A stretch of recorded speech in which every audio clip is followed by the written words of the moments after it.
ಬೆಳಗಾವಿಯಲ್ಲಿ ಎಂಇಎಸ್ ಪುಂಡರ ಅಟ್ಟಹಾಸ ಜೋರಾಗ್ತಾ ಇದೆ. ಇನ್ನು ಈ ಕುರಿತಂತೆ ಸಚಿವ ರಾಮಲಿಂಗಾರೆಡ್ಡಿ ಹೇಳಿಕೆಯನ್ನ ಕೊಟ್ಟಿದ್ದಾರೆ.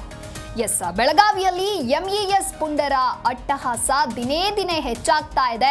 ಪೊಲೀಸ್ನವರು ಇವರ ವಿರುದ್ಧ ಕಠಿಣ ಕ್ರಮವನ್ನ ತೆಗೆದುಕೊಳ್ಳಬೇಕು ಎನ್ನುವುದಾಗಿ ಬೆಂಗಳೂರಿನಲ್ಲಿ ಸಚಿವ ರಾಮಲಿಂಗಾರೆಡ್ಡಿ ಈ ರೀತಿಯಾಗಿ ಹೇಳಿಕೆಯನ್ನ ಕೊಟ್ಟಿದ್ದಾರೆ. ಗೃಹ ಮಂತ್ರಿಗಳು ಈಗಾಗಲೇ ಸೂಚನೆಯನ್ನ ಕೊಟ್ಟಿದ್ದಾರೆ. ಲಕ್ಷ್ಮೀ ಹೆಬ್ಬಾಳ್ಕರ್ ಅವರು ಸ್ಪಷ್ಟವಾಗಿ ಹೇಳಿದ್ದಾರೆ, ಪರಿಸ್ಥಿತಿ ತಿಳಿಯಾದ ಬಳಿಕ ಬಸ್ ಸಂಚಾರ ಆರಂಭವನ್ನ ಮಾಡಲಾಗುತ್ತೆ. ಕೆಲವು ಆ ಭಾಗದಲ್ಲಿ ಇರೋರಿಗೆ ತೊಂದರೆ ಆಗ್ತಾ ಇದೆ. ಕನ್ನಡ ಪರ ಸಂಘಟನೆಯವರು ಯಾವುದೇ ಬಸ್ಗೆ ಬಣ್ಣವನ್ನ ಬಳಿದಿಲ್ಲ, ಆದರೆ ಆ ಕಡೆಯಿಂದ ಬಣ್ಣ ಬಳಿಯೋದು, ಕಪ್ಪು ಮಸಿಯನ್ನ ಬಸ್ಗಳಿಗೆ ಬಳಿತಾ ಇದ್ದಾರೆ. ನಾನು ಸಿಎಂ ಅವರ ಗಮನಕ್ಕೆ ಎಲ್ಲ ವಿಚಾರವನ್ನ ತಂದಿದ್ದೆ. ಅಲೋಕ್ ಮೋಹನ್ ಅವರಿಗೆ ಎಲ್ಲ ಸೂಚನೆಯನ್ನ ಕೊಟ್ಟಿದ್ದಾರೆ.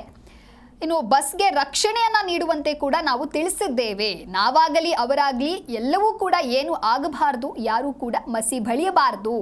ಹೆಣ್ಣು ಮಕ್ಕಳಿಗೆ 0 ಟಿಕೆಟ್ ಕೊಡ್ತೇವೆ, ಆದರೆ ಆ ಹುಡುಗನ ಬಳಿಯೂ 0 ಟಿಕೆಟ್ ಹೇಗೆ ಬಂತು ಅನ್ನೋದಾಗಿ ಕೇಳಿದ್ದಾರೆ. ಇನ್ನು ಈ ಕುರಿತಂತೆ ಹೇಳಿಕೆಯನ್ನ ಕೊಟ್ಟಿದ್ದಾರೆ ಸಚಿವ ರಾಮಲಿಂಗಾರೆಡ್ಡಿ.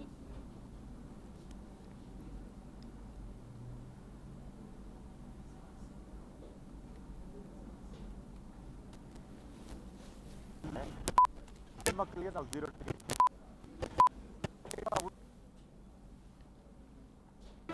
ಜಿ ಕನ್ನಡ ನ್ಯೂಸ್ ಈಗ ನಿಮ್ಮ ಮನೆಯಲ್ಲೇ ನೋಡಿ. ಎಲ್ಲ ಕೇಬಲ್ಗಳಲ್ಲಿ ಈಗ ಲಭ್ಯ.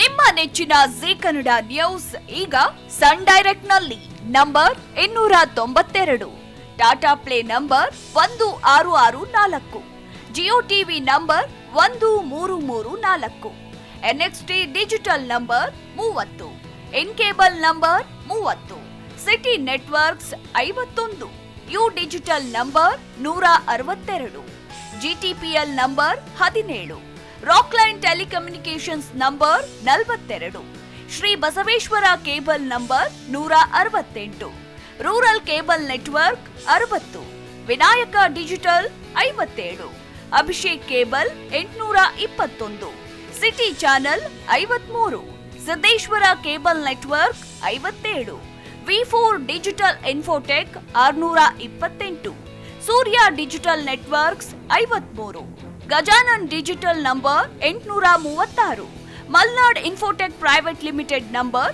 56, Metrocast number 830, victory digital number 167ರಲ್ಲಿ ನೋಡಿ ಆನಂದಿಸಿ.